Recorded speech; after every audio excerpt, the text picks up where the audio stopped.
জুলাই অভ্যুত্থানের পর থেকে প্রায় ১.৫ বছর ধরে ভারতের দিল্লিতে অবস্থান করছেন ক্ষমতাচ্যুত প্রধানমন্ত্রী শেখ হাসিনা। আন্তর্জাতিক অপরাধ ট্রাইব্যুনাল তার বিরুদ্ধে মানবতা বিরোধী অপরাধের মামলায় মৃত্যুদণ্ডের ঘোষণা দিলেও বিষয়টি এড়িয়ে যাচ্ছে ভারত। ফেরত পাঠানোর জন্য বাংলাদেশের পররাষ্ট্র মন্ত্রণালয় থেকে চিঠি দিলেও মেলেনি কোনো সাড়া। সবশেষ ইনকিলাব মঞ্চের মুখপাত্র শরীফ ওসমান হাদির হত্যাকারীদের ভারতে পালানোর ঘটনায় শুরু হয় দুই দেশের মধ্যে টানাপোড়েন।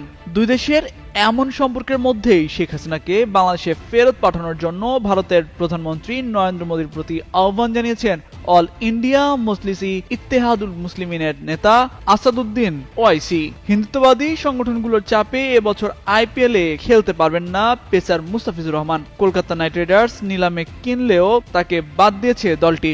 এই ঘটনার পরিপ্রেক্ষিতে একথা বলেন ওয়াইসি।